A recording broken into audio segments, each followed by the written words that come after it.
അസ്സലാമു അലൈക്കും വറഹ്മത്തുള്ളാഹി. അൽഹംദുലില്ലാഹി റബ്ബിൽ ആലമീൻ വസ്സലാത്തു വസ്സലാമു അലാ അഷ്റഫിൽ മുർസലീൻ വഅലാ ആലിഹി വസഹ്ബിഹി അജ്മഈൻ. അമ്മാ ബഅദ്. സൂറത്തുൽ ദുഹ, അധ്യായം 94 സൂറത്താണ് സൂറത്തുൽ ദുഹ. സൂറത്തുൽ ദുഹയുടെ അവതരണ പശ്ചാത്തലം നമുക്ക് അറിയാം.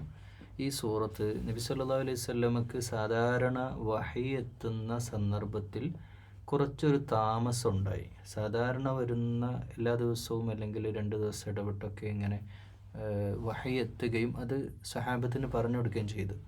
പക്ഷേ അതങ്ങനെ ആ ഒരു ഫ്ലോ നഷ്ടപ്പെട്ട് കുറച്ച് ദിവസം, ചില ഹദീസിൻ്റെ റിവായത്തിൽ 40 ദിവസം എന്ന് പറയുന്നുണ്ട്, ചില ഹദീസിൽ പറയുന്ന 30 ദിവസം, ചില 2 ആഴ്ച എന്ന് പറയുന്നു. എന്തായാലും ഒരു ആളുകൾ അന്വേഷിക്കാൻ, അതായത് മക്കക്കാരായ പ്രത്യേകിച്ച് ശത്രുക്കളുടെ ഭാഗത്ത് നിന്ന് അള്ളാഹു കൈവിട്ടു, ഇപ്പോൾ വഹയും വരാതെയായി, അപ്പോൾ അതൊക്കെ കഴിഞ്ഞു എന്നൊക്കെ രീതിയിലുള്ള സംസാരങ്ങൾ നാട്ടിൽ പരക്കാൻ തുടങ്ങുകയും നബി സല്ലല്ലാഹു അലൈഹി വസല്ലമയെ സംബന്ധിച്ചിടത്തോളം ഒരുപാട് വെല്ലുവിളികളും പരീക്ഷണങ്ങളും കുടുംബത്തിൽ നിന്നുള്ള പ്രശ്നങ്ങളൊക്കെ പരസ്യ പ്രബോധനത്തിൻ്റെ ഘട്ടത്തിലാണല്ലോ. അപ്പോൾ അതൊക്കെ നടക്കുന്ന ആ സമയം തന്നെ ഈ ഒരു പ്രശ്നം കൂടെ വന്നപ്പോൾ നബി സല്ലല്ലാഹു അലൈഹി വസല്ലമക്ക് വല്ലാത്തൊരു പ്രയാസം ഉണ്ടായി. കാരണം ജിബ്രീൽ വരുന്നില്ല. കാരണം ഇതാണല്ലോ ഇപ്പം നമുക്കിപ്പോൾ ഒരാളെ കിട്ടണമെങ്കിൽ അവൈലബിൾ അല്ല, അയാൾ അങ്ങോട്ട് വിളിച്ചു നോക്കാൻ ഓപ്ഷൻ ഉണ്ട്, മെസ്സേജ് ചെയ്യാം, വാട്സപ്പ് കോൾ ചെയ്യാം, എന്നെല്ലാവിധ സംവിധാനങ്ങളുണ്ട്. പക്ഷേ അള്ളാഹുവോടുള്ള ഒരു കണക്ഷൻ ഡയറക്റ്റ് കണക്റ്റ് അല്ലല്ലോ. അള്ളാഹുവോട് നബി സല്ലല്ലാഹു അലൈഹി വസല്ലം ഡയറക്റ്റ് സംസാരിക്കുന്നില്ലല്ലോ. ജിബ്രീൽ അലൈഹിസ്സലാം വരുന്നു, ജിബ്രീൽ അലൈഹിസ്സലാമിൽ നിന്നുള്ള വഹയ് സന്ദേശം വരുന്നു. അപ്പോൾ അത് പല സ്ഥലങ്ങളിൽ വെച്ചായിരിക്കാം ജിബ്രീൽ അലൈഹിസ്സലാം വരുന്ന. നബി സല്ലല്ലാഹു അലൈഹി വസല്ലം വീട്ടിലിരിക്കുമ്പോൾ ആവാം, അല്ലെങ്കിൽ വേറെ എവിടെയെങ്കിലും. അപ്പോൾ ഹിറ ഗുഹയിൽ മാത്രമല്ല. പക്ഷേ ആ ഒരു വഹയിൻ്റെ തുടർച്ചയായ 23 വർഷം തുടർച്ചയായി വന്നുകൊണ്ടിരുന്ന വഹയിൻ്റെ അള്ളാഹുവിൻ്റെ ആയത്തുകൾ വിശുദ്ധ ഖുർആൻ ഒരു 1-2 ആഴ്ച നിന്നപ്പോൾ നബി സല്ലല്ലാഹു അലൈഹി വസല്ലമക്ക് വിഷമമുണ്ടായി. അതിൻ്റെ പ്രധാന കാരണം നാട്ടുകാർ പറഞ്ഞു എന്നുള്ളത്. ഈ ഒരു പ്രയാസം അങ്ങനെ ആളുകൾ പറയാൻ തുടങ്ങി എന്നുള്ളതാണ്. അപ്പോൾ നബി സല്ലല്ലാഹു അലൈഹി വസല്ലമയെ ആശ്വസിപ്പിച്ചുകൊണ്ട് പറയാ, വദ്ദുഹ, നേരത്തെ വത്തീനി വസ്സൈത്തൂൻ നമ്മൾ പറയുന്ന പോലെ, വദ്ദുഹ വല്ലൈലി. ദുഹ എന്ന് പറഞ്ഞാൽ പകൽ, ലൈൽ രാത്രി. ദുഹ എന്ന് പറഞ്ഞാൽ പകലിനെ പരക്കണ സമയമാണ്. രാവിലെ അങ്ങോട്ട് സുപ്രഭാതം പൊട്ടിവിടർന്നു എന്നല്ലേ, അതുപോലെ പ്രഭാതം പൊട്ടിവിടരുന്ന ആ സമയമാണ് വദ്ദുഹ. വല്ലൈലി ഇദാ സജ, രാത്രി അത് പരന്നു കഴിഞ്ഞാൽ, രാത്രിയുടെ ആ പരക്കൽ, രണ്ടും പരക്കൽ, അതായത് രാത്രിയിലേക്ക്, പകലിൽ നിന്ന് രാത്രിയിലേക്ക് ഇങ്ങനെ പ്രവേശിക്കുന്നത്, അതുപോലെ രാത്രിയിൽ നിന്ന് പകലിങ്ങനെ പൊട്ടിവിടരുന്നത്. അപ്പോൾ പകലാണ് രാത്രിയാണ്, ഇത് രണ്ടും സത്യം ചെയ്തുകൊണ്ട് അല്ലാഹു സുബ്ഹാനഹു വ തആല പറയാം. എന്തിനാ സത്യം ചെയ്യുന്നത്? രാത്രിയായിട്ട് ഇരുട്ടിലേക്ക്, ആ ശാന്തതയിലേക്ക് പോകുമ്പോൾ, സജ എന്ന് പറഞ്ഞ ആ അവസ്ഥയിലേക്ക് വരുമ്പോൾ, മാ വദ്ദഅക റബ്ബുക വമാ ഖല. എന്തൊരു രസമായിട്ട് അല്ലാഹു പറയുന്നത്. നിന്നെ കൈവിട്ടിട്ടുമില്ല, നിന്നെ വെറുത്തിട്ടുമില്ല, നിന്നെ കൈവെടിഞ്ഞിട്ടുമില്ല, വെറുത്തിട്ടുമില്ല. അത് തുറന്നു പറയാം ആദ്യം തന്നെ. സാധാരണ എന്തെങ്കിലും ഉദാഹരണമൊക്കെ പറഞ്ഞിട്ട് പറയുന്നതിന് പകരം നബിയോട് ഡയറക്റ്റ്, നിന്നെ വെറുത്തിട്ടില്ല, നിന്നെ കൈവിട്ടിട്ടുമില്ല. എന്നിട്ട് പറയാ, വലൽ ആഖിറതു ഖൈറുൽ ലക മിനൽ ഊല. ഇതിന് 2 രീതിയിൽ ഇത് നമുക്ക് അർത്ഥം വെക്കാം. ഒന്ന്, അന്ത്യദിവസം.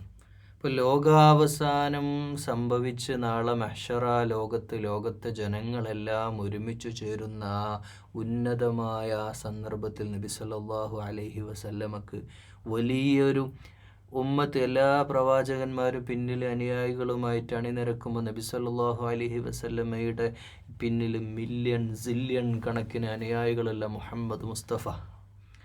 ലോകത്ത് വേറൊരു മനുഷ്യനും മറ്റൊരു പ്രവാചകനും അവകാശപ്പെടാൻ പറ്റാത്ത വിധം ഇന്നും ലോകാവസാനം വരെ ലോകത്തെ ജനങ്ങളെല്ലാം ഓർത്തു വെക്കുന്ന മുഹമ്മദ് മുസ്തഫ സല്ലല്ലാഹു അലൈഹി വസല്ലമയുടെ ഉന്നത സ്ഥാനത്തെ പറ്റി, ഇനി വരാനുള്ള ലോകാവസാനം വരെയുള്ള ജനങ്ങൾ മുഴുവൻ പ്രകീർത്തിക്കുന്ന, പ്രശംസിക്കുന്ന, മദ്ഹ് ചെയ്യുന്ന ആ ഒരു മുഹമ്മദ് മുസ്തഫ, അഹ്മദ്, സ്തുതിക്കപ്പെട്ടവൻ, നബിയുടെ അങ്ങനെ തന്നെയാണ് അള്ളാഹു ഖുർആനിൽ നബിയെ വിളിച്ച അഹ്മദ്, ഇസ്മുഹു അഹ്മദ്. അപ്പോൾ ഒന്നതാവാം. രണ്ടാമത്തേത് വലൽ ആഖിറത്തു എന്ന് പറഞ്ഞാൽ, ഇപ്പോഴുള്ള ഈ ഒരു വിഷമങ്ങളും പ്രയാസമൊന്നും കാര്യമാക്കേണ്ടതില്ല. മക്കയുടെ ഈ ഒരു പ്രയാസങ്ങൾ, പീഡനങ്ങൾ, മുശ്രിക്കുകളുടെ ഭാഗത്ത്, കാഫിര്യങ്ങളുടെ ഭാഗത്തു നിന്നൊക്കെയുള്ള പ്രയാസങ്ങൾ, ഈ പ്രതിസന്ധിയൊക്കെ ഇപ്പം നീങ്ങും. അവർ പറഞ്ഞെടുക്കുന്ന കാര്യത്തിലൊന്നും എന്ത് ചെയ്യണ്ട, നബിയെ ടെൻഷൻ അടിക്കണ്ട. ഇത് നമ്മളോടും കൂടി എടുത്ത് വായിക്കട്ടോ. നമ്മുടെയൊക്കെ ജീവിതത്തിലും ഇതുപോലെയുള്ള വെല്ലുവിളികളും പരീക്ഷണങ്ങളൊക്കെ ഉണ്ടാകുമ്പോൾ ഒരുപക്ഷെ ചില സന്ദർഭം, നബി സല്ലല്ലാഹു അലൈഹി വസല്ലമക്ക് ഇതിൽ വിഷമമുണ്ടായെങ്കിൽ, നബി ഒരു മനുഷ്യനാണല്ലോ, അന ബശറും മിസ്ലുക്കും എന്നാണല്ലോ ഖുർആൻ തന്നെ പറഞ്ഞു. ഞാൻ നിങ്ങളെപ്പോലെ ഒരു മനുഷ്യനാണ്, വിഷമങ്ങൾ ഉണ്ടാവുന്ന. അപ്പോൾ നബി സല്ലല്ലാഹു അലൈഹി വസല്ലമക്ക് ഈ വിഷയത്തിൽ ആശങ്ക വന്നു. അള്ളാഹുവിൽ അത്രയും അടിച്ച വിശ്വാസം ഉണ്ടായിരുന്നിട്ട് പോലും ജനങ്ങളിങ്ങനെ പറയുമ്പോൾ ഒരു ഗ്യാപ്പ് വന്നപ്പോൾ ഒരു ഭയം നബി സല്ലല്ലാഹു അലൈഹി വസല്ലമയെ പിടികൂടി. അതുപോലെ നമ്മൾ അങ്ങനെ ഭയം എത്ര സന്ദർഭങ്ങളിൽ നമ്മുടെയൊക്കെ ജീവിതത്തിൻ്റെ ഇന്നലകളിലേക്ക് തിരിഞ്ഞു നോക്കുമ്പോൾ പ്രയാസങ്ങളും പ്രതിസന്ധികളും ഒന്നൊന്നായിട്ട് നമ്മുടെ ജീവിതത്തിലേക്ക് വരുമ്പോൾ നമ്മൾ അറിയാതെ അള്ളാഹുവയിലേക്ക് നിരാശയോടെ പലപ്പോഴും നമ്മൾ നോക്കാറുണ്ട്. നമ്മുടെ കാര്യം ആലോചിച്ചാൽ മതി. പക്ഷേ ഒരു കാര്യത്തിലും നിരാശപ്പെടേണ്ട. വലൽ ആഖിറത്തു ഖൈറുൽ ലക മിനൽ ഊല. ഇപ്പോൾ ഉള്ളത് നോക്കണമൊക്കെ ശരിയാവും, പിന്നീടെല്ലാം ശരിയാവും, നാളെ എല്ലാം ശരിയാവാനുണ്ട്. ഇപ്പോൾ നമ്മൾ മറ്റേ സൂറത്തിൽ ഇന്ന മഅൽ ഉസ്രി യുസ്റ പറഞ്ഞില്ലേ, അതുപോലെ പ്രയാസത്തോടൊപ്പം എളുപ്പമുണ്ട്, നമ്മുടെ നാളെ എല്ലാം ശരിയാവും എന്നുള്ള ശുഭപ്രതീക്ഷ അതൊരു വിശ്വാസിക്ക് ഉണ്ടായിരിക്കേണ്ടതും കൂടിയാണ് കേട്ടോ. പ്രിയമുള്ളവരെ, നമ്മളത് നമ്മുടെ മനസ്സിൽ വെക്കണം. വലസൗഫ യുഅ്തീക റബ്ബുക ഫതർള. അപ്പം പറയാണ്, ഈ സത്യം ചെയ്തൊക്കെ പറഞ്ഞിട്ട് നിന്നെ വെറുത്തിട്ടില്ല എന്നൊക്കെ പറയാണ്. അവസാനം നിനക്ക് ഇപ്പം കഴിഞ്ഞ് നാളെ, അതായത് കുറച്ച് കഴിഞ്ഞാൽ എല്ലാം ശരിയാവും എന്ന് പറഞ്ഞിട്ട് പറയാ, വലസൗഫ യുഅ്തീക റബ്ബുക ഫതർള.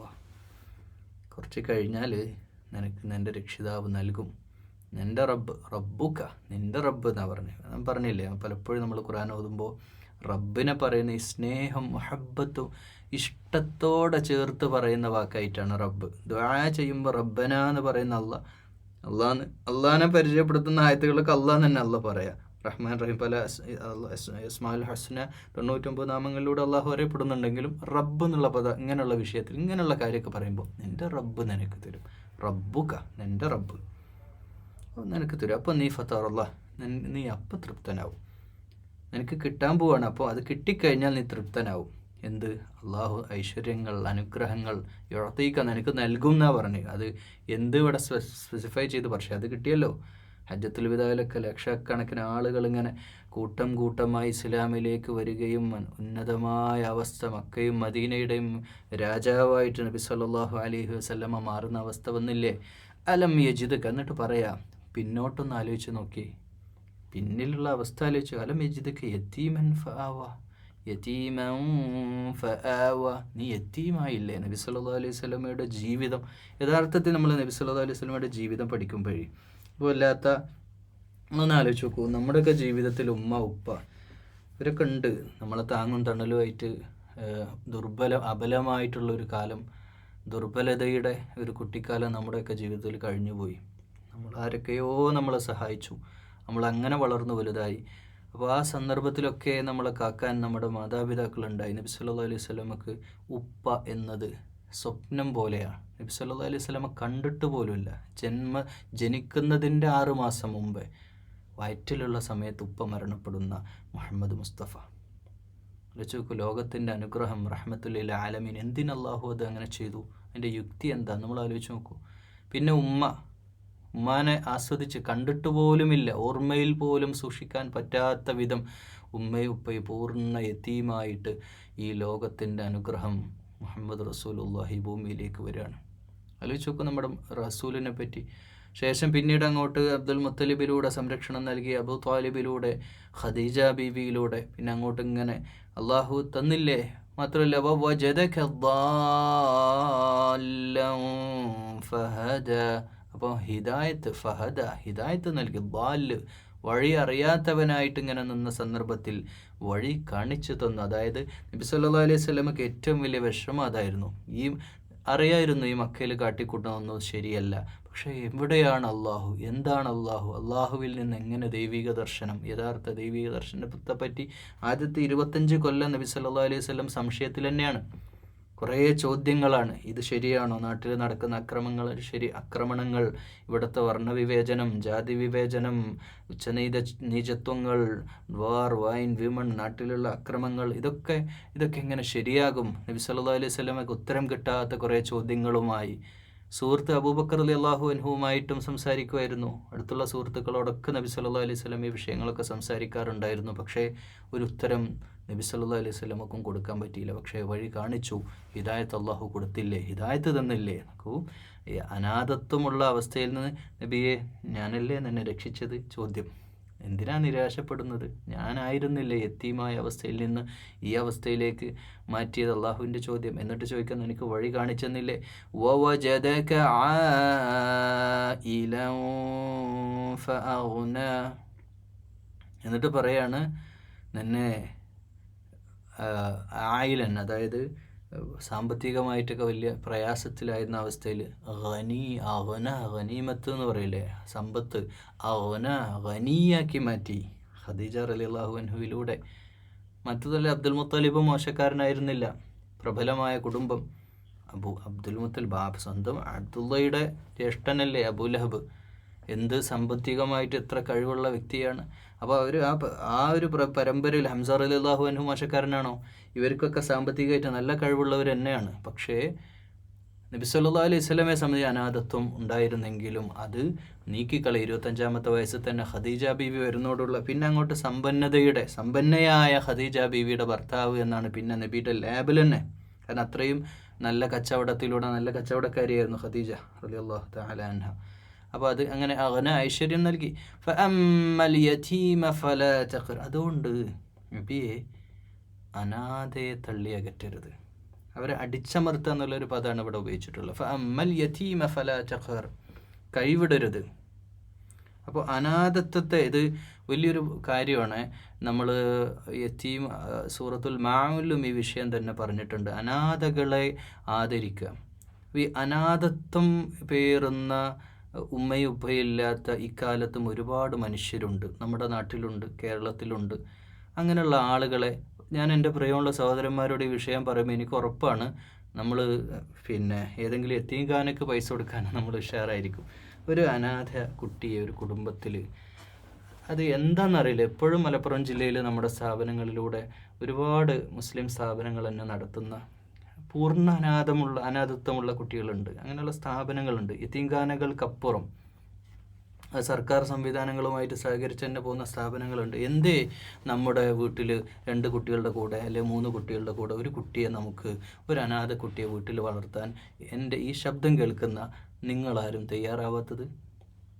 അതിൻ്റെ ഉത്തരം നിങ്ങൾ തിരിച്ച് എന്നോട് ചോദിക്കുന്ന ചോദ്യമായിരിക്കും, എന്തേ ഉസ്താദ് തയ്യാറാവാത്തതെന്ന്. അതാണ് അവിടുത്തെ അതിൻ്റെ ഉത്തരവും ചോദ്യവും അത് തന്നെയാണ്. പക്ഷേ ഇത് വലിയൊരു പ്രശ്നമാണ്. അനാഥത്വം എന്ന് പറഞ്ഞാൽ നബി സല്ലല്ലാഹു അലൈഹി വസല്ലമക്കും നബിയുടെ ജീവിതത്തിലും അതിന് മാതൃക ഉണ്ട്. നബിയുടെ വളർത്തു മക്കൾ സെയ്ദ് ഹാരിസ് റളിയല്ലാഹു അൻഹു അല്ലേ, അനസ്, വളർത്തു മക്കളായിട്ട് അങ്ങനെ ഒരു സിസ്റ്റം തന്നെ അവിടെ ഉണ്ടായിരുന്നു. മാത്രമല്ല ഒരു കാക്കക്ക് ഇപ്പം ഉദാഹരണമായിട്ട് ഇപ്പം അബ്ദുൽ മുത്തലിബ് പറയാ, അബൂ താലിബ് മുഹമ്മദിനെ എന്നെ ഏൽപ്പിക്കുക എന്ന് വെച്ചാൽ ഒരു അനാഥക്കുട്ടി ഒരു കുടുംബത്തിലുണ്ടെങ്കിൽ അതിൻ്റെ മൂത്താപ്പ ജ്യേഷ്ഠൻ ആരെങ്കിലും ഒന്ന് ഏറ്റെടുക്കുക എന്നുള്ളതാണ് ഇസ്ലാമിൻ്റെ ഒരു സിസ്റ്റം. അവരേറ്റെടുത്ത് വളർത്തുക. ഇനി അതൊന്നും അല്ലെങ്കിലുള്ള ഒരു സിസ്റ്റം അങ്ങനെ ഉണ്ടായിരുന്നു അത്രേ. അതായത് ഇപ്പോൾ 5-6 കുട്ടികളുണ്ടെങ്കിൽ കുടുംബത്തിലുള്ള വേറെ ഒരു വീട്ടുകാർ വന്നിട്ട് പറയും, മൂത്തവനെ ഇങ്ങോട്ട് വിട്ടേ, അല്ലെ രണ്ടാമത്തവനെ ഞാൻ കൊണ്ടുപോയിക്കോളാം, അവനെ ഞാൻ നോക്കിക്കോളാം, അങ്ങനെ കൊണ്ടുപോകുന്നൊരു സിസ്റ്റം ഉണ്ടായിരുന്നു അത്രേ. മാഷാ അല്ലാ. പക്ഷേ ഇന്നത് പ്രാക്ടിക്കലാണോ? അമ്മൽ യതീമ, നബി സല്ലല്ലാഹു അലൈഹി വസല്ലം ചൂണ്ടുവിരലും 2 വിരലുകൾ ഇങ്ങനെ ചേർത്ത് വെച്ച് പറഞ്ഞു, ഞാനും അനാഥയെ സംരക്ഷിക്കുന്നവരും നാളെ അള്ളാഹുവിൻ്റെ അടുത്ത് ഇതുപോലെയാണെന്ന്. അപ്പോൾ ഒരു മനുഷ്യൻ്റെ ഏറ്റവും വലിയ പ്രശ്നം എന്താണ്? അനാഥനായി ഭൂമിയിൽ ജീവിക്കുക എന്നുള്ള, മാതാപിതാക്കളില്ല. അതൊക്കെ അനുഭവിച്ച്, ഈ അനാഥത്വം ഞാൻ അനുഭവിച്ചിട്ടില്ല കേട്ടോ. നിങ്ങളോട് സംസാരിക്കുമ്പോൾ എനിക്ക് ബാപ്പിയമ്മയുണ്ട്, നിങ്ങളിൽ എത്ര പേർക്ക് ഇല്ല എന്നറിയില്ല. പക്ഷേ മാതാപിതാക്കൾ ഉണ്ടായിട്ടും, അല്ലെങ്കിൽ ചിലപ്പോൾ ഡിവോഴ്സ് കേസുകൾ വന്നത് എത്രയോ അങ്ങനെ കിടക്കുന്നുണ്ട്, അത് വേറെ വിഷയമാണ്. പക്ഷേ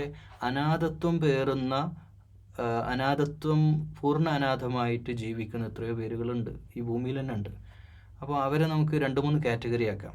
ഒന്നാമത്തെ കാറ്റഗറി ഹൈ കാറ്റഗറി, കുടുംബത്തിൽ അനാഥനാണ്, പക്ഷേ എല്ലാവരും ഉണ്ട്. ചാപ്പണ്ട്, മൂത്താപ്പണ്ട്, അമ്മായിണ്ട്, എല്ലാവരും നോക്കും. പെരുന്നാൾക്ക് എല്ലാവരും വകയും ഡ്രസ്സ് ചെയ്യാൻ അനാഥ കുട്ടിക്ക് കിട്ടും. കാരണം അവർ സമ്പന്ന കുടുംബമാണ്. ആ കുടുംബത്തിൽ ആ കുട്ടി അനാഥത്വം അനുഭവിച്ചിട്ടില്ല എന്ന് മാത്രമല്ല, കുറച്ച് ഓവറാണ്. ഒരു പക്ഷേ മറ്റു കുട്ടികളെക്കാളും ഫോണും കാറും സൗകര്യങ്ങളും ഒക്കെ ഈ കുട്ടി കിട്ടിയിട്ടുണ്ട്. അതിസമ്പന്ന കുടുംബത്തിൽ ജനിച്ചു. അവർ രക്ഷപ്പെട്ട അനാഥ കുട്ടികളാണ്. അവരെ നമുക്ക് വിടാം, അവരവരുടെ കുടുംബം തന്നെ നോക്കിക്കോളും. ടീം ബി ഉണ്ട്. ടീം ബി ആണ് നമുക്ക് പറയാവുന്ന ഉണ്ടായിരിക്കെ തന്നെ അനാഥത്വം പേർന്നത്ര. ഇപ്പോൾ വാപ്പുണ്ട്, വാപ്പ സുഖമില്ല കിടപ്പിലാണ്, വാപ്പക്ക് സ്പൈനൽ ഇഞ്ചേർഡാണ്, നട്ടെല്ല് പൊട്ടി കിടക്കുകയാണ്, വാപ്പക്കൊന്നും മക്കൾക്കൊന്നും ചെയ്യാൻ കഴിയില്ല. അപ്പോൾ വാപ്പുണ്ട്, പേരേ ഉള്ളൂ, അനാഥനാണ്. അല്ലെ ഉമ്മ ഉണ്ട്, ഡിവോഴ്സ്ഡാണ്, ഉമ്മ വേറെ പോയി വാപ്പ വേറെ പോയി, അല്ലെ ഉമ്മാൻ്റെ കൂടെ മക്കൾ. അപ്പോൾ അനാഥ മക്കളായിട്ട് ജീവിക്കേണ്ടി വരും. അതിൻ്റെ ഉത്തരവാദികളായിരുന്നുള്ളൊക്കെ വേറെ വിഷയമാണ്. പക്ഷേ എന്തൊക്കെയായാലും അവർ അനാഥത്വം പേറുന്നവരാണ്. അപ്പോൾ അവരുടെ കാര്യത്തിൽ ഒരു വീട്ടിൽ ഡിവോഴ്സായിട്ട് കിടക്കുന്ന ഒരു കുട്ടി ഉണ്ടോ? ബാപ്പ പോയതാ. അപ്പോൾ നിങ്ങളെ വീട്ടിലെ ചിലവ് ചോദിക്കണം, അത് തുറന്ന് ചോദിക്കണം. നിങ്ങളെ ചിലവൊക്കെ ഇങ്ങനെ എന്തോ നമ്മൾ ചെയ്യേണ്ടിണ്ടോ? കഴിയാവുന്നവരൊക്കെ നമ്മൾ ചെയ്തു കൊടുക്കണം. ഇതൊക്കെ നമ്മുടെ ഭാഗമാണ്. പിന്നെ മൂന്നാമത്താണ് ഇപ്പോൾ നിങ്ങളുടെയും എൻ്റെയും ശ്രദ്ധയിലേക്ക്, നമ്മുടെ ശ്രദ്ധയിലേക്ക് വരേണ്ട കാര്യം മൂന്നാമത്തതാണ്. ഇപ്പം ഈ ജാരസന്തതി എന്നൊക്കെ പറയില്ല, അങ്ങനെ പറയാൻ പാടില്ല. പക്ഷേ അങ്ങനെയൊക്കെയുള്ള മക്കൾ, അല്ലെങ്കിൽ റെയിൽവേ സ്റ്റേഷനിലൊക്കെ ഉപേക്ഷിച്ച് പോകുന്ന മക്കൾ, അത് പല രീതിയിലാവാം. ഹോസ്പിറ്റലിൽ നിന്നൊക്കെ അങ്ങനെ ഉണ്ടാവാറുണ്ട്. പല വിഷയത്തിൻ്റെ പേരിൽ അങ്ങനെ ഉപയോഗിച്ച് പോകുന്നത്. പൈസ ഇല്ലാത്തതുകൊണ്ട്, മക്കളെ പോറ്റാൻ പറ്റാത്തതുകൊണ്ട് അങ്ങനെയൊക്കെ ഉപേക്ഷിച്ച് പോകുന്നത്. നമുക്ക് ജീവനോടെ കിട്ടും, പോലീസുകാർക്ക് മിക്കവാറും കിട്ടും. അപ്പോൾ അങ്ങനെയുള്ള ഹോം കെയർ സെൻ്ററുകളിലേക്ക് കുട്ടികളെത്തും. അങ്ങനെ വളരുന്ന എത്രയോ നൂറുകണക്കിന് കുട്ടികൾ, നൂറിലധികം, എനിക്ക് കൃത്യമായിട്ട് കണക്കറിയില്ല. ഇപ്പോഴും കേരളത്തിൽ ഒരുപാട് സ്ഥാപനങ്ങളിൽ ആ കുട്ടികളുണ്ട്. നിങ്ങൾ പോയാൽ ഒരു പേപ്പറിൽ ഒപ്പിട്ട് വാങ്ങാവുന്നതേ ഉള്ളൂ. പക്ഷേ നിങ്ങൾ തയ്യാറാവില്ല എന്നുള്ളതാണ്. ഞങ്ങളാരെയും ഇൻസൾട്ട് ചെയ്യാൻ വേണ്ടി പറയല്ല. നിങ്ങളൊരു പക്ഷേ മനസ്സ് വെച്ചാലും നിങ്ങളുടെ ഭാര്യ അല്ലെങ്കിൽ ഭർത്താവ് ആ മനസ്സ് വെക്കണമെങ്കിൽ ഭാര്യ സമ്മതിക്കില്ല. ഭാര്യയും ഭർത്താവും ഒരുമിച്ച് സമ്മതിച്ചാൽ ചിലപ്പോൾ നിങ്ങളെ വീട്ടുകാർ സമ്മതിക്കില്ല. അങ്ങനെയൊക്കെയുള്ള ഒരു അവസ്ഥയാണ്. പക്ഷേ ഇത് വലിയ പുണ്യമുള്ള കാര്യമാണ്.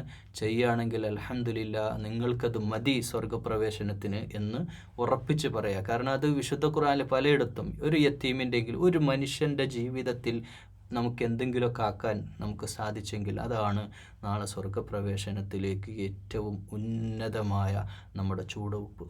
നമ്മുടെ ഒരു ചുവടുവെപ്പ് സ്വർഗത്തിലേക്കുള്ള ഏറ്റവും നല്ലത്. ഒരു മനുഷ്യൻ്റെ ഒരു വിഷമം നമ്മൾ മാറ്റിയിട്ട് ആ മനുഷ്യനെ കൈപിടിച്ച് കയറ്റാൻ, നമുക്ക് കൈപിടിച്ച് ഒന്ന് എണീറ്റ് നിൽക്കാൻ ഒരു മനുഷ്യനെ നമുക്ക് സാധിച്ചാൽ, അത് നമ്മളെ മക്കളെ പോറ്റുന്ന വിഷയം അത് തന്നെയാണ്. പക്ഷേ അനാഥത്വമാകുന്ന അതാണ് 2 കൂലി വരുന്നത്. പക്ഷേ അതിൽ വേറെ കുറേ വിഷയങ്ങളുണ്ട്. ഒരു അനാഥനെ സംരക്ഷിക്കുക നമ്മൾ കുട്ടികളെ പോറ്റുന്ന പോലെയല്ല. ആ കുട്ടിക്ക് എക്സ്ട്രാ കെയർ കൊടുക്കേണ്ടി വരും. അവന് ഇമ്മോറലായിട്ടുള്ള വിഷയങ്ങളുണ്ടാവും. മാനസിക പ്രശ്നങ്ങളുള്ള കുട്ടിയായിരിക്കാം, ചിലപ്പം ഹൈപ്പർ ആക്ടിവിറ്റി ആവാം, അല്ലെങ്കിൽ അവനൊരു സ്നേഹം കിട്ടാത്തത് കൊണ്ടുള്ള പ്രശ്നങ്ങളൊക്കെ ഉണ്ടാവും. അതൊക്കെ കെയർ ചെയ്ത് സഹിച്ചുകൊണ്ട് അവനെ, അതുകൊണ്ടല്ലേ ഇരട്ടി കൂലി അതുകൊണ്ടല്ലോ. അത് മക്കളെ നോക്കുന്ന ഒരാൾക്കും കൂലി ഉള്ളതാണ്. 3 പെൺകുട്ടികളെ പോയിട്ട് വളർത്തിയ സ്വർഗ്ഗം ഉണ്ടെന്ന് പഠിപ്പിക്കുന്നില്ല നബി സല്ലല്ലാഹു അലൈഹി വസല്ലം. അതുപോലെ അതും നമ്മൾ മക്കൾക്ക് വേണ്ടി അധ്വാനിക്കുന്നതും കൂലി കിട്ടുന്ന കാര്യമാണ്. പക്ഷേ അതിനേക്കാൾ ഇരട്ടി കൂലി ഇങ്ങനെ ഒരു വിഷയത്തിലുണ്ട്.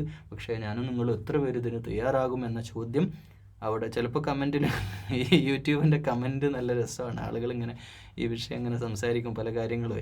അപ്പോൾ ചിലർ പിന്നെ മിക്കവാറും ഈ വീഡിയോൻ്റെ താഴെ ആരെങ്കിലും ഉസ്താദിനൊന്ന് അങ്ങനെ എടുത്തൂടെ എന്ന് ചോദിക്കും. എനിക്ക് വ്യക്തിപരമായിട്ട് മറുപടി ഉണ്ട്. ഇൻഷാ അല്ലാഹ് ഞാൻ ആഗ്രഹിക്കുന്നുണ്ട്. ഇൻഷാ അല്ലാഹ് അള്ളാഹു തൗഫീഖ് ചെയ്താൽ. ഫഅമ്മൽ യതീമ ഫലാ തഖ്ഹർ, നിങ്ങൾ അനാഥയെ തള്ളി അകറ്റരുതേ. ഒന്നുമില്ലെങ്കിലും മക്കളെ കൂട്ടിയിട്ട് ഈ യാത്ര ടൂറുകളൊക്കെ ഇങ്ങനെയുള്ളൊരു യത്തീംഖാനകളിലൊക്കെ വിസിറ്റ് ചെയ്യുക. അവിടുത്തെ അഡ്മിനൊക്കെ ഒന്ന് വിളിച്ചിട്ട്, ഇവിടെയൊക്കെ സംവിധാനങ്ങൾ മലപ്പുറത്തും കോഴിക്കോട്ടൊക്കെ ഇങ്ങനത്തെ സെൻറ്ററുകളുണ്ട്. അവിടെയൊക്കെ ഒന്ന് പോയിട്ട് ജസ്റ്റ് ഒന്ന് അവരുടെ കൂടെയൊക്കെ ഒന്ന് ചിലവഴിക്കാൻ, കുടുംബത്തോടെ ചിലവഴിക്കാൻ നമ്മളൊക്കെ ഒന്ന് തയ്യാറാവും. അതൊക്കെ വലിയ മാറ്റം നമ്മുടെ മക്കളിലും പേഴ്സണാലിറ്റിയിലും ഒക്കെ ഉണ്ടാവും.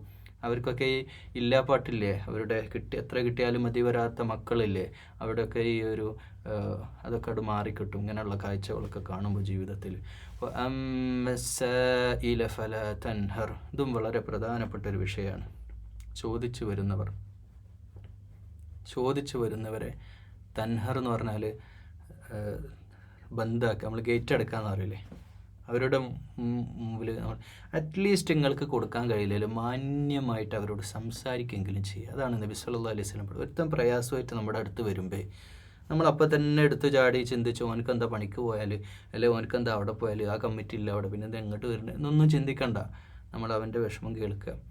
എന്നിട്ട് നമ്മളാലാകുന്ന രീതിയിൽ ഒരു ഉപദേശമെങ്കിലും കൊടുക്കുക. നല്ല രീതിയിലുള്ള അവന് പറ്റുന്ന ഒരു ഉപദേശം കൊടുക്കുക. ഇപ്പോൾ കഴിഞ്ഞ ദിവസം എൻ്റെ അടുത്ത് ഒരാൾ മെസ്സേജ് ഇട്ടുകൊണ്ടിരുന്നു.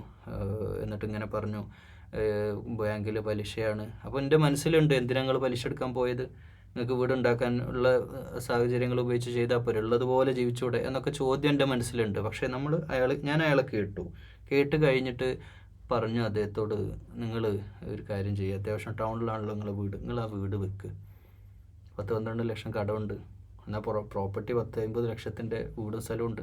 അപ്പോൾ ആ വീട് വിറ്റിട്ട് നല്ലൊരു വീട് വാങ്ങുക. ഇത്രയൊന്നും വിലയില്ലാതെ ഒരു 10-30 ലക്ഷത്തിൻ്റെ വീട് നല്ല തന്നെ കിട്ടാനുണ്ട്. കുറച്ച് ഗ്രാമങ്ങളിലേക്ക് ഇങ്ങോട്ട് സിറ്റിയിൽ നിന്ന് മാറിയിട്ട് ഇങ്ങോട്ട് വന്നാൽ സ്വസ്ഥതയും കിട്ടും, നല്ല വീടും കിട്ടും. എന്നിട്ട് ആ കട അങ്ങോട്ട് വീട്ടുക, എന്നിട്ട് പലിശ ഇല്ലാത്തൊരു ദിവസം അത് സ്വപ്നം കാണാൻ പറഞ്ഞു. അപ്പോൾ ഇങ്ങനെയൊക്കെ ഞാൻ ഉദാഹരണമായിട്ട് പറയാം, അങ്ങനെയുള്ള ഉപദേശങ്ങളെങ്കിലും കൊടുത്ത് നല്ല രീതിയിൽ നമ്മളയാളെ പറഞ്ഞേക്കുക, കഴിയുന്നത് നമ്മൾ സഹായിക്കുക എന്നുള്ളത് തന്നെയാണ്. പിന്നെ മുസ്ലിം കമ്മ്യൂണിറ്റി തന്നെയാണ് സഹായിക്കുന്നതിൽ മുന്നിൽ എന്ന് നമുക്ക് അറിയുന്ന കാര്യമാണ്. കാരണം അത് അങ്ങനെയാണ് ചെറുപ്പത്തിലേ പഠിച്ചു വരുന്നതും കൊടുത്തന്നെ നമുക്ക് ശീലം. വഅമ്മാ ബിനിഅമതി റബ്ബിക ഫഹദ്ദിസ്, പിന്നെ അള്ളാഹിൻ്റെ നിയമത്തിനായിട്ട് പറയാം. നിയമത്ത് അള്ളാഹ് ചെയ്ത അനുഗ്രഹത്തിനെ പറഞ്ഞ് നടന്നോളി, ഒരു കുഴപ്പമില്ല. നമ്മൾ ഈ കാര്യത്തിൽ ഒരു ലുബ്ധും പേടിക്കണ്ടല്ലോ. ഇത് നബി സല്ലല്ലാഹു അലൈഹി വസല്ലമയോട് അള്ളാഹു പറഞ്ഞതാണെങ്കിലും നമ്മളോടും കൂടിയാണ്. അള്ളാഹ് തന്ന നിയമത്തെ പറഞ്ഞു. നമ്മളൊരു സ്ഥലത്ത് പോയാലോ, അൽഹംദുലില്ലാ എനിക്ക് നല്ലൊരു ഭാര്യയെ തന്നു, അൽഹംദുലില്ലാ എനിക്ക് നല്ലൊരു ഭാര്യയെ തന്നു. ഭാര്യൻ്റെ ബാപ്പനെ കാണുമ്പോൾ പറയാം, മുഖത്ത് നോക്കിയിട്ട് എൻ്റെ ജീവിതത്തിൽ ഏറ്റവും അത് പറയാൻ പറ്റുമോ എന്നുള്ളത് വേറെ വിഷയമാണ്. പക്ഷേ പറയാം അല്ലേ, അങ്ങനെ കിട്ടിയവർ പറയാം, എൻ്റെ ജീവിതത്തിൽ ഏറ്റവും വലിയ ഭാഗ്യമാണ്, അള്ളാഹു തന്നൊരു നിയമത്താണ്, അള്ളാഹു തന്ന നിയമത്താണ്, അൽഹംദുലില്ലാ എൻ്റെ ഭാര്യ അല്ലേ. ഇതുപോലെ എനിക്കൊരു നല്ല കാറ് വാങ്ങി, അൽഹംദുലില്ലാ അള്ളാഹിൻ്റെ തൗഫീഖാണ്. ആദാമിൻ ഫളുലി റബ്ബി നമ്മൾ എഴുതി വെക്കലില്ലേ വീടിൻ്റെ മുമ്പിൽ, ഇത് തന്നെയാണ്. അപ്പോൾ ആ ഒരു ഹദീസ്, ആ വിളംബരം ചെയ്യാമെന്നാണ്, അത് നല്ലതാണ്. അപ്പോൾ നബി സല്ലല്ലാഹു അലൈഹി വസല്ലമയോട് പറയാണ്, ഈ വിഷമിച്ചൊന്നും നിൽക്കണ്ട യാ റസൂൽ, എൻ്റെ നബിയെ, എൻ്റെ പ്രിയപ്പെട്ടവനെ. അള്ളാഹു വളരെ സ്നേഹത്തോടെ പറയാ, പ്രഭാതം വിടരുമ്പോൾ, രാത്രി പരക്കുമ്പോൾ, എന്നുവെച്ചാൽ അതാണല്ലോ ഡേ ആൻഡ് നൈറ്റ്, രാത്രിയും പകലൊക്കെ ഞാൻ എൻ്റെ നബിയാണ് നീ, എന്നെ കൈവിട്ടിട്ടില്ല, വെറുത്തിട്ടുമില്ല, നിനക്കൊക്കെ എല്ലാം ശരിയാവാൻ പോവുകയാണ്, നിനക്ക് തരുമ്പോൾ നീ തൃപ്തനാകും, ഒരുപാട് നിനക്ക് നിയമത്തുകൾ അനുഗ്രഹങ്ങൾ തരാൻ പോവാണ്. അതുകൊണ്ട് നീ ചെയ്യേണ്ടത് യത്തീമിനെ സംരക്ഷിക്കുക, മാത്രമല്ല നീ യത്തീമായിരുന്നില്ലേ, വഴി അറിയാത്തവനായിരുന്നില്ലേ, ഇതിന്നൊക്കെ അള്ളാഹു രക്ഷപ്പെടുത്തിയില്ലേ, സാമ്പത്തിക ഐശ്വര്യം തന്നില്ലേ, അതുകൊണ്ട് നീ യത്തീമിനെ തള്ളിക്കളയരുത്, അതുപോലെ ചോദിച്ചു വരുന്നവരെ. അപ്പോൾ ആ യത്തീമിന് അനാഥത്വമുള്ള ആളുകൾ, അവരെ സംരക്ഷിക്കുക, ഒരു സഹായം ചോദിച്ചു വരുന്ന അവരെ സഹായിക്കുക, എന്നിട്ട് നിനക്ക് അള്ളാഹു തന്ന നിഅമത്ത് നീ ജനങ്ങളോട് പറയുകയും ചെയ്യുക എന്നാണ് വിശുദ്ധ ഖുർആനിലൂടെ നബിയോട് ഈ ഒരു സന്ദർഭത്തിൽ അള്ളാഹു സുബ്ഹാനഹു വ തആല സംസാരിക്കും. അള്ളാഹു നമുക്ക് ഒരുപാട് നിഅമത്തുകൾ തന്നിട്ടുണ്ട്, ഉള്ള നിഅമത്തുകൾ തന്നെ ധാരാളമാണ്. അള്ളാഹു തന്ന നിഅമത്തുകളിൽ സംതൃപ്തിയോടെ അള്ളാഹുവെ സ്തുതിച്ചുകൊണ്ട്, അള്ളാഹുവിൻ്റെ നിഅമത്തിനെ വാഴ്ത്തിക്കൊണ്ട്, അവൻ്റെ ബർക്കത്തിൽ ജീവിച്ചുകൊണ്ട് തന്നെ അള്ളാഹുവിൻ്റെ നിഅമത്തുകൾ ഫഹദ്ദിസ് എന്നവിടെ പറഞ്ഞു. അവസാന വേർഡ് നോക്കിയോളൂ, ഫഹദ്ദിസ്, വിളംബരം ചെയ്യാൻ പറഞ്ഞോളൂ എല്ലാവരോടും. അള്ളാഹിൻ്റെ നിയമത്താണ്, അൽഹംദുലില്ലാ. അള്ളാഹു തന്നതിൽ തൃപ്തിപ്പെട്ട് അള്ളാഹുവിൻ്റെ യഥാർത്ഥ വിശ്വാസികളിൽ ഉൾപ്പെട്ട് ജീവിക്കാൻ അള്ളാഹു നമുക്ക് എല്ലാവർക്കും തൗഫീഖ് ചെയ്യട്ടെ. അല്ലാഹുമ്മ റബ്ബന തഖബ്ബൽ മിന്നാ ഇന്നക അൻത സമീഉൽ അലീം വതുബ് അലൈനാ ഇന്നക അൻത തവ്വാബുർ റഹീം.